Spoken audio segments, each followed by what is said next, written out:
मित्रांनो, पॉडकास्ट किंवा आमच्या उद्योजकांबरोबरची एक अनुभूती या प्रकारे एवढ्या लवकर होईल का काय असं म्हणता येईल याच्यासाठी की ही जी मेथड आपण ठरवली होती एवढ्या लवकर होईल असं वाटलं नव्हतं. पण तुम्हा सगळ्यांचा खूप सपोर्ट होता, सगळ्यांकडनं खूप पॉझिटिव्हिटी दिसली की असं काहीतरी करावं, चर्चा वाहत होत राहावी. आणि त्यातूनच एक गोष्ट पुढे अशी झाली की आपल्याच एक उद्योजिका स्वातीताई उतारे म्हणून.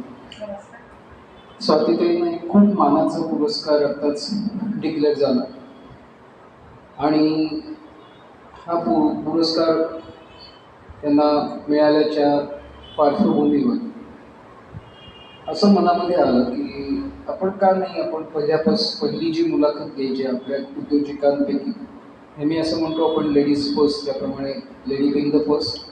आणि दुसरी महत्त्वाची गोष्ट की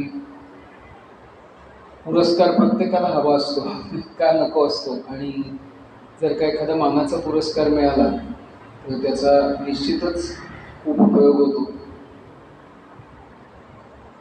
उपयोग अशासाठी होतो की स्वतःपेक्षा सुद्धा समाजाला एक आणखीन एक श्रद्धास्थान क्रिएट होतं. कोणाला तरी श्रद्धा ठेवून, स्वतःच्या विचारांवर श्रद्धा ठेवून पुढे जाणं हे सहज शक्य होतं.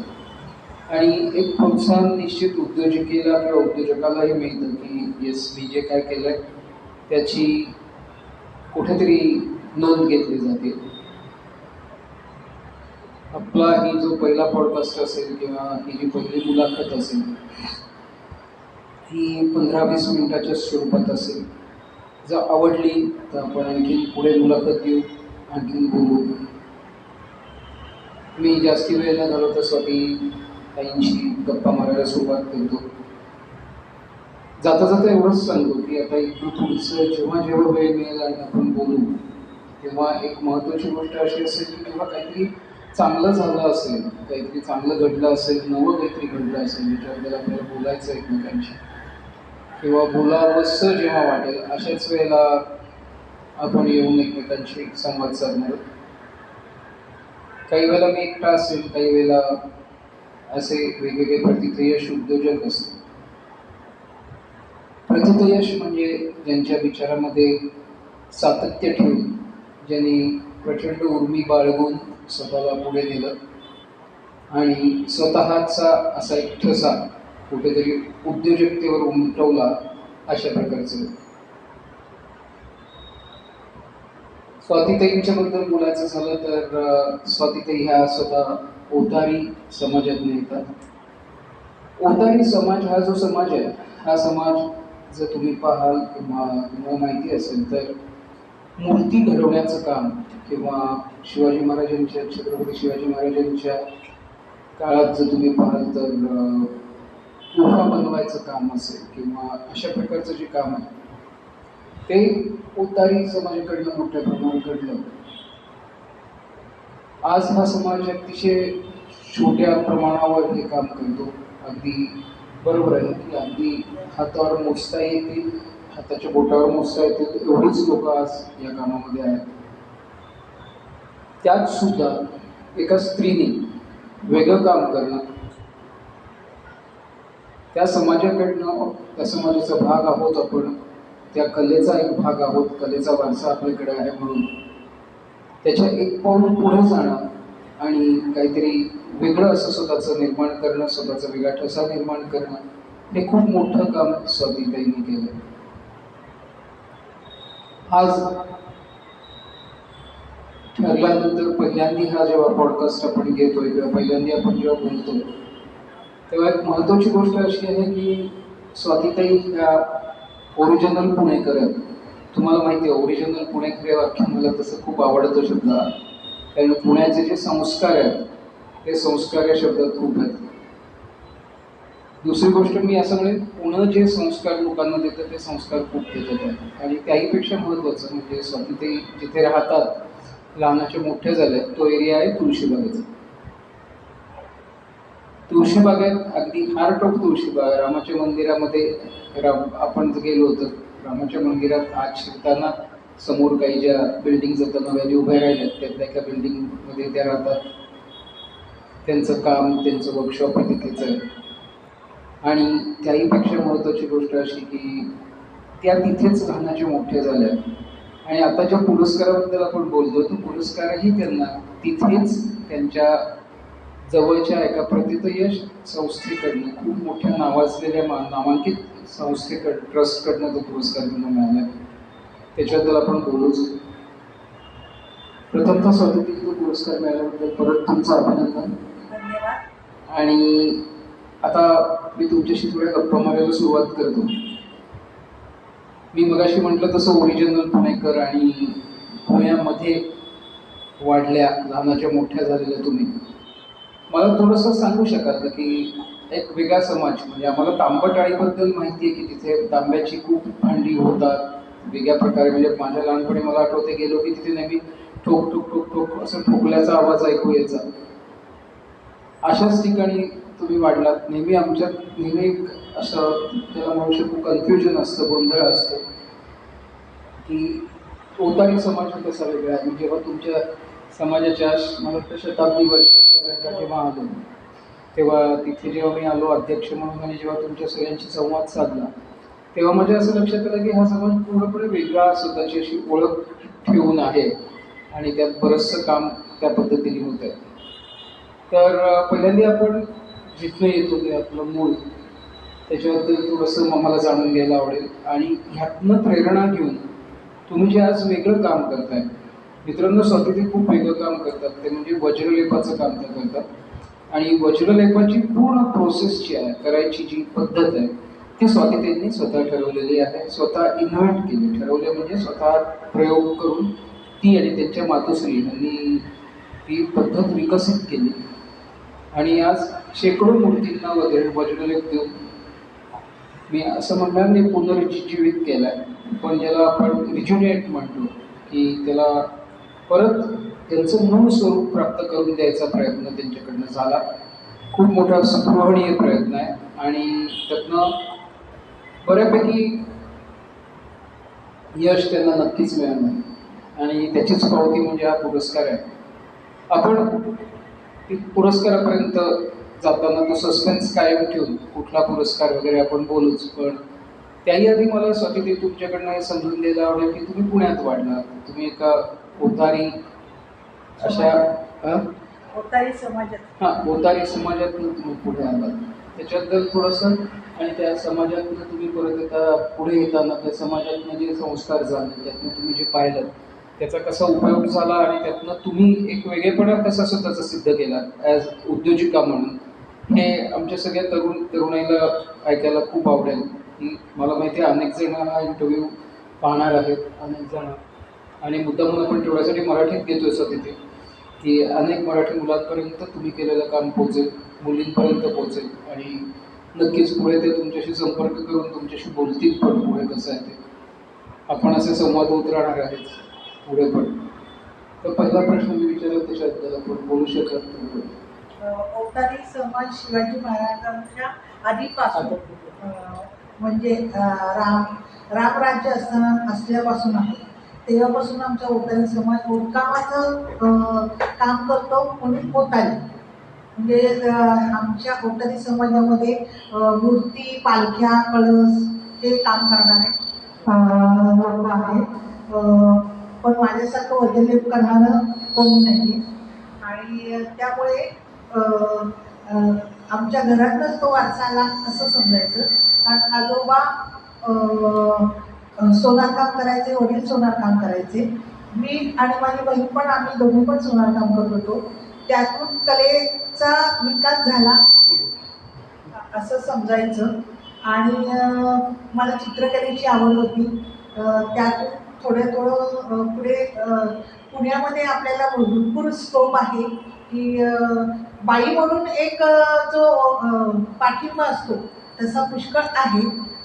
आईनं माझ्या भरपूर मला पाठिंबा दिला की तिने मला भरपूर प्रोत्साहन दिलं, कारण माझं क्षेत्र खूप वेगळं आहे. यामध्ये काम करणारा कोणी लेडीज नाही, फक्त मी एकटीच आहे. त्यामुळे जो काही आम्हाला पहिल्यांदा मारुतीला काम करायचं तर मारुतीला शिवायचं नाही बायकांनी, किंवा बायकांनी देवळात जायचं नाही असं जे विरोध व्हायचा तो आता होत नाही. बेसिकली तुम्ही असं म्हणालात की खूप कमी लेडीज याच्यात काम करतात किंवा तुम्ही एकमेव आहात असं तुम्ही म्हणालात, त्याच्याबद्दल जरा जास्त सांगू शकशील का? अ, कारण यामध्ये ना बायकांना आधी मुळात देवळात जाऊन देत नाही. मग हे तर आमचा मूर्तीला शिवण्याचा सगळा भाग असतो, की त्या मूर्तीच्या समवेत आम्ही 4-5 दिवस तरी सान्निध्यात असतो.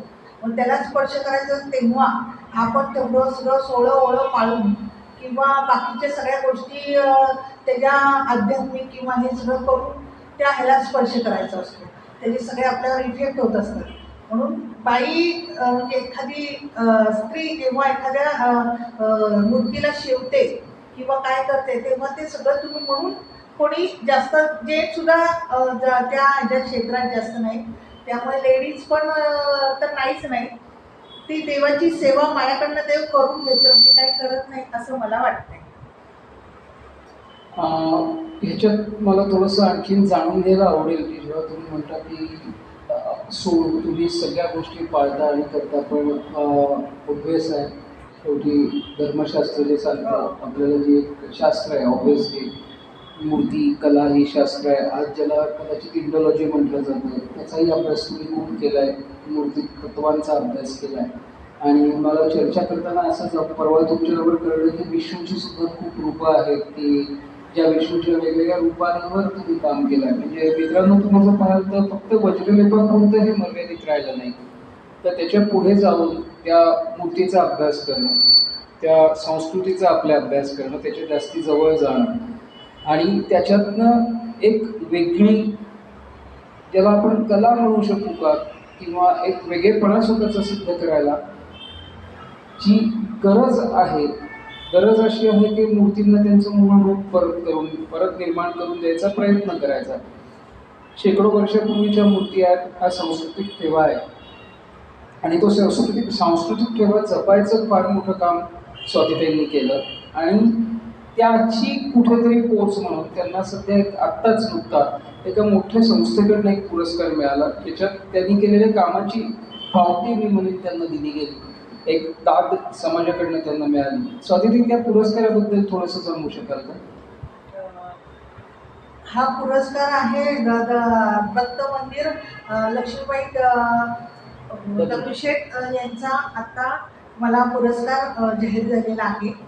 आणि हा खूप मोठा मानाचा आहे की एखाद्या संस्थानाकडून हे दत्त महाराजांच्याकडनं त्यांच्या नावाने पुरस्कार मिळणं हा सुद्धा खूप मोठं भाग्याचा योग आहे. आणि हा मला मिळाला, यात मला खूप आनंद आहे. नक्कीच कौतुकास्पद आहे. स्वातीताई, तुम्ही हे सगळं जे काम करता तेव्हा मला असं लक्षात आलं की वेगवेगळ्या ठिकाणी जाऊन तुम्ही काम केलं आहे, वेगवेगळ्या मूर्तींवर काम केलं, त्याच्याबद्दल थोडीशी काही माहिती तुम्ही देऊ शकाल? मला माझी तुमची जी पहिली कामात ओळख झाली ती मला वाटतं काळा होती, तिथे तुम्ही एका मारुती मंदिराचं काम केलं आणि जेव्हा लक्षात आलं मारुती मंदिरावर जेव्हा तुम्ही शेंदूर काढला आणि त्याला वज्रलेप दिला, तेव्हा वज्रलेप दिला तिथे का माहिती नाही मला, पण जेव्हा तुम्ही शेंदूर काढला तेव्हा त्याच्यानंतर ती वीणा मारुतीची 18व्या शतकाच्या आधीची मूर्ती आहे असं लक्षात आलं. मित्रांनो, माझ्या असं लक्षात आलं की बघा, मुद्दा म्हणून सांगतोय की एक उद्योजक तयार होताना कसा उद्योजक तयार होतो, की तो जो विषय होता मूर्ती कला आणि मूर्तिकाम, मूर्तीचा प्रकार, मूर्तीचं स्वरूप, ज्याला आपण इंग्लिशमध्ये इंडोलॉजी म्हणतो, त्या इंडोलॉजीचा खूप जवळनं अभ्यास, मूर्ती नुसती नाही तर मंदिरशास्त्र, मूर्तिशास्त्राचा जवळनं केलेला अभ्यास आणि त्यातनं मूळ स्वरूप त्या मूर्तीला प्राप्त करून देणं खूप मोठं काम आहे. जे मी बोलतोय ते सुद्धा शब्द कदाचित तोकडे आहेत, पण खूप मोठं काम त्या करतायत. स्वातीताई, मी विचारल्यासारखं कुठल्या कुठल्या मूर्तींचं तुम्ही काम केलं आणि कुठल्या कुठल्या मूर्तींच्या बद्दल तुम्ही आम्हाला सांगू शकाल? आणि पुढे काही असं काम तुम्ही करणार आहात का एवढ्या काही दिवसांमध्ये, त्याच्याबद्दल काही कळू शकेल का? हो, मी महाडचा गणपती वज्रलेपाचं काम करून 20 ते 22 वर्ष झाली. त्यानंतर थेऊरच्या देवळात मी काम केलं. इथे मोरया गोस्वामी चिंचवडला त्यांच्या देवळात काम केलं. पुष्कळ ओंकारेश्वर पुणे मंदिर तिथे पण काम केलं. पुष्कळ ठिकाणी मी कामं केली आणि उलट बाईला जाऊन देत नाही मारुतीच्या मंदिरात, तेच सर्वात जास्त मी मारुतीच्याच मूर्तीचं काम केलं. हा माझा नाही तर सगळ्या स्त्री जातीचा मी म्हणते सन्मान आहे असं मला वाटतं. उपासना निश्चितच असते, तुम्ही करता. मला एक जाणून घ्यायला आवडेल, म्हणजे ह्याच्यावर पुढची चर्चा पण होईल, पण एक उद्योजिका म्हणून म्हणजे तुम्ही केलेल्या कामाबद्दल आपण दुसरा इंटरव्ह्यू एक व्यवस्थित चर्चाही करू त्याच्यात. पण उद्योजिका म्हणून जेव्हा तुम्ही काम करता किंवा एक वेगळ्या प्रकारे तुम्ही जेव्हा हा व्यवसायाकडे पाहिलं, मला वाटतं वयाच्या 20-25 वर्षापासून तुम्ही हा व्यवसाय करताय. तर जेव्हा तुम्ही या व्यवसायाकडे वळलात, सुमारे 35-37 वर्षापूर्वीचा काळ असेल, तर थोडक्यात त्याच्याबद्दल सांगू शकाल? जेव्हा 20-25 वर्षापूर्वी मी जेव्हा हे काम सुरू केलं तेव्हा खूप असा विरोध नाही, पण विरोध हा होताच की बाईने हे काम करायचं किंवा देवातल्या मूर्तीला स्पर्श करायचा, हा जो विरोध होता तो आता थोडा निवळला आहे, की खूप नाही आहे पण आहे. पण या म्हणजे हे बाईनं करायचं काम आहे का, असं प्रतिक्रिया पण मी खूप लोकांच्या ऐकल्या आणि तेवढं कौतुकही लोकांचं ऐकलेलं आहे की म्हणजे एक बाई हे काम करते हे सुद्धा त्यांना खूप मोठं कौतुक पण होतं आणि विरोध पण होता. पण यातून मी जिद्द सोडली नाही किंवा माझा एक आत्मविश्वास होता की मी हे काम कुठलंही काम आलं तर त्याला नाही म्हणायचं नाही, जेवढं आपल्याकडनं चांगल्या प्रकारे होईल तेवढं करायचं. यात माझ्या आईचा मला पूर्ण पाठिंबा होता आणि ती माझ्याबरोबर काम करायला मदत करायची. म्हणजे पंजाबी आम्ही जाऊन राहिलो, आई आणि मी, पण ती प्रत्येक वेळेस माझ्याशी पाठीशी खंबीरपणे उभी राहिली म्हणून मी हे करू शकले असं मला वाटतं. तुम्हाला मी ओरिजिनल पुणेकर म्हटलं मग अशी ओळख करून देताना. थोडीशी तुमची बालपणाबद्दल, तुमच्या शाळेबद्दल पण सांगाल का? आणि तुम्ही कधी नोकरी केलीत का? म्हणजे आम्हाला हा जो प्रश्न पडतो नेहमी की तुम्ही नोकरी केलीत का? तुम्ही कुठे काम केलं का? मग कशा प्रकारे तुम्ही अनुभवसिद्ध झालात? अनुभवसिद्धता कशी केलीत? ह्याच्याबद्दल कळू शकेल का? नाही, मी तुळशीबागेमध्ये माझा जन्म म्हणजे तुळशीबागेचा जन्मली माझं हुजूरबागा ही शाळा होती. हर्षदादांच्या आई या माझ्या शिक्षिका होत्या. त्यामुळे आमचं खरं जास्त बहीण भावाचं जे नातं आहे ते जास्त डेव्हलप झालं असं मला वाटतं. हर्षदादा मला एक 3-4 वर्षापूर्वी भेटले, पण त्यांच्या आईची मी स्टुडंट आहे म्हटल्यावर त्यांना खूप त्याचा आनंद झाला आणि ते मला खरंच एका भावासारखे आहेत आणि ते खूप मला मार्गदर्शन करतात, याचा मला खूप आनंद आहे. धन्यवाद. खरं तर आईचा आशीर्वाद आहे असं मी नेहमीच समजतो आणि म्हणूनच कदाचित आपण हा पहिला मित्रांना इंटरव्ह्यू माझी आई हुजूरबागेची उपमुख्याध्यापिका होती. असंख्य स्टुडंट्स तिने निर्माण केलेत आणि आई-बाबांकडनं डेफिनेटली एक जो वारसा माझ्याकडे आला, शिकवायचा वारसा माहीत नाही मला, मी खूप लहान आहे त्या बाबतीत अजूनही. मी कायम स्टुडंटच आहे असं मी नेहमी म्हणतो. पण निश्चित स्वातीताईंसारखे अनेक विद्यार्थिनी आई-बाबांनी तयार केल्या आणि निश्चित मला अभिमान आहे की मी 2 शिक्षकांचा मुलगा आहे आणि तो जिव्हाळा तुम्ही जाणता. म्हणजे आई बाबा जाऊनही आज 13-14 वर्ष झाली असतील, पण कदाचित आईची स्टुडंट 40 वर्षापूर्वी ज्या होत्या त्या आज आपल्याशी या विषयावर बोलताना सुद्धा तेवढेच भावुक आहेत कदाचित. पण जसं भावानंच कुठेतरी उद्योजकता जास्ती चांगली घडवतात असं मला वाटतं. मला स्वतः ते नक्की समजून घ्यायला आवडेल की या मूर्तीच्याबद्दल तुम्ही जेव्हा अभ्यास करता, एखादी मूर्ती जेव्हा तिला मूळ स्वरूप प्राप्त करून देता, तेव्हा तुम्ही काही इथे ऐतिहासिक संदर्भ वगैरे असं पाहता का? की काय ऐतिहासिक संदर्भ लागतात किंवा कशा प्रकारे ऐतिहासिक संदर्भातनं ती मूर्तीपर्यंत तुम्ही त्या मूर्तीच्या वज्रलेपनापर्यंत जाता आणि काम करता? प्रत्येक मूर्तीच्या हातातलं आयुध ही वेगवेगळ्या प्रकारची असतात, त्याप्रमाणे त्या मूर्तीचा इतिहास असतो. मग आणि थोडाफार तरी आपल्याला अभ्यास करायलाच पाहिजे की ज्या कारण या मूर्तींचा काही कुठल्या आधीचं रेफरन्स नसतो, फोटो नसतात की कशा प्रकारचे असेल, त्याचं काहीही रेफरन्स नाही. त्यामुळे आपल्याला थोडाफार अभ्यास करून त्याच्यात ते आपण जे देवाच्या मूर्तीचं काम करतो वज्रलेपाचं, तो आपल्याकडनं करून घेतो असं मला वाटतं. कारण ते भाग्य मला लाभलंय, ते देवानेच मला त्यासाठी जन्माला घातलं असं मला वाटतंय. की तुम्ही कुठले कारण माहीतच नसतं आपल्याला की तो आधी परमेश्वराचा तो हात कसा असेल, त्याच्या हातात आयुध काय असतील, का फुटलेले असतात किंवा खूप शेंदूर झालेला असतो माणसाला, मूर्ती. भरलेले असतात मूर्ती. त्या संदर्भात थोडा अभ्यास करून मग आपण ह्याला परत देवाची मूर्ती मूळ स्वरूपात. मूळ स्वरूपात आणतो. तुम्ही आता नृत्य काही पूर्ण केलेल्या अशा काही मूर्तींबद्दल सांगू शकाल? हो, मी आत्ताच जेजुरीच्या इथे आम्ही जेजुरीला आता महिषासूरमर्दिनी आणि मारुती अशा 2 तास गेल्या आठवड्यात काम केलं. अजून मला खूप कामं करायची आहेत आणि परमेश्वर माझ्याकडनं करून घेतोय हे खूप महत्त्वाचं. आता आम्ही चिपळूणला चाललेलो आहोत. परत इथे पण पुण्यामध्ये किंवा पुण्याच्या बाहेर आसपास भरपूर कामं आहेत, ती आम्ही करण्याचा प्रयत्न करतो. मित्रांनो, स्वातीताईंबद्दल आपण आणखीन जाणून घेणार आहोत, पण वेळ मर्यादा आहे आणि मुद्दामून ठरल्याप्रमाणे 20-25 मिनिटापर्यंतच ही मुलाखत ठेवावी, जेणेकरून त्याच्या फीडबॅकवर पुढे जेव्हा आपण चर्चा करू, आपण बोलू, तेव्हा आणखीन डिटेलमध्ये जाता येईल, बोलता येईल. मला नक्की सांगा, हा पहिला प्रयत्न कसा वाटतो? मला माहिती आहे हा आदर्श प्रयत्न नाही आहे, पण डेफिनेटली निश्चित एक आदर्श उद्योजक किंवा उद्योजिका समोर आणायचं काम मी करणार आहे. कारण शेवटी स्मार्ट उद्योजकता जर असेल तर भारत मोठा होईल या मताचं मी आहे. गेल्या 35 वर्षात काही लाखो उद्योजकांपर्यंत मी पोचलो आहे. अनेक शेकड्याने उद्योजकांबरोबर रोज संवाद असतात, त्यांच्याबरोबर काम केलं जातं आणि कुठेतरी मी जे नेहमी म्हणतो की उद्योजकाला हे कळलं पाहिजे की तो एकटा नाही, सगळे त्याच्याबरोबर आहेत.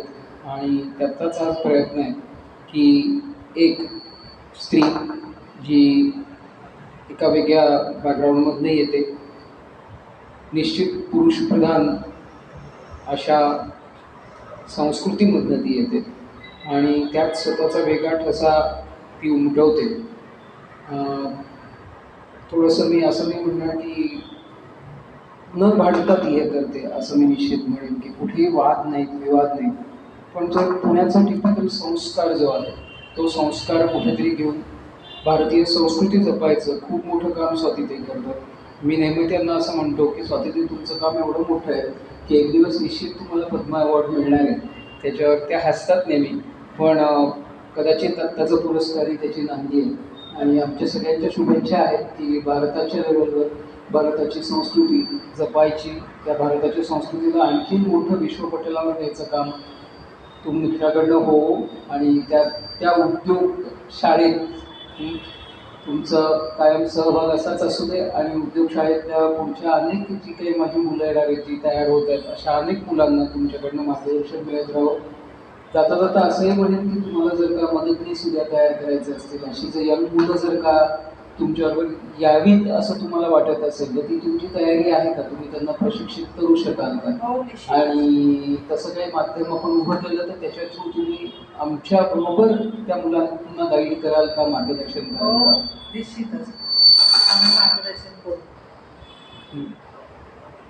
मित्रांनो, त्या स्वातीताई, पहिला आमचा प्रयत्न कसा वाटतो, आम्ही याच्यात डेफिनेटली इम्प्रूव्हमेंट करू. स्वातीताई, ही पहिली वेळ नाही आहे, तुम्ही परत येणार आहात आमच्याशी बोलायला आणि आपण सतत संपर्कात राहणार आहोत. आता इथेच निरोप घेतो. मला कल्पना आहे हा पहिला प्रयत्न आहे, हा खूप उत्कृष्ट झालेला नसेल, पण प्रत्येक वेळेला उत्कृष्टतेकडे जाणारी वाट चोखाळण्याचा मार्ग जो असतो तो कदाचित कुठेतरी अडखळत चालू होतो. जसा आम्हीही 35 वर्षापूर्वी केला, ह्यांनीही 35 वर्षापूर्वी केला आणि त्यातनं आम्ही काहीतरी एक वेगळं काहीतरी अस्तित्व सिद्ध करू शकतो. आज असेच उद्योजक आहेत ज्यांना पुढे आणायचा आपला प्रयत्न असेल. एक महत्त्वाची गोष्ट लक्षात घ्या, यश मिळालं की माणूस मोठा होतो हे जेव्हा सगळीकडे कळायला लागतं तेव्हा तो माणूस यशस्वी आहे असं म्हटलं जातं. पण कदाचित असे अनेक यशस्वी गुणी उद्योजक, ज्यांना मी खरं तर कलाकार म्हणतो, हे असे कलाकार कुठेतरी, असे उद्योजक कुठेतरी ज्यांच्याकडे ती कला आहे. उद्योजकता ही मी एक कला समजतो. ही कला ज्यांच्याकडे आहे त्या कलेला जर आपण असं प्रोत्साहन देऊ शकलो तर निश्चितच स्वातीताईंसारखे अनेक उद्योजक पुढे येतील, त्यांना प्रोत्साहन आपल्याकडनं मिळेल. मी हा प्रयत्न करतोच आहे, तुम्हीही माझ्याबरोबर या. असेच भेटत राहू. पुढच्या भागात जेव्हा वेळ असेल तेव्हा. त्याची फ्रिक्वेन्सी आत्ता तरी ठरलेली नाही कशी असेल ती. जर आवडलं तर स्वातीताईंशी आणखीन डिटेल बोलता येईल आपल्याला, पण अदरवाईज पुढच्या वेळेला परत चर्चा करू. हा एपिसोड कसा वाटतोय तुम्ही सांगा. हा एक प्रयत्न आहे आणि संपवताना मुद्दामून मनापासून तुम्हाला शतशः प्रणाम करेन आणि सांगेन की तुमच्या प्रोत्साहनामुळे गेले 4 तास आम्ही प्रयत्न करतोय हा व्हिडिओ करायचा with what ever limited resources आम्ही हे केलेलं आहे. हा प्रयत्न कसा वाटतो निश्चित सांगा. परत भेटूच या. धन्यवाद. धन्यवाद.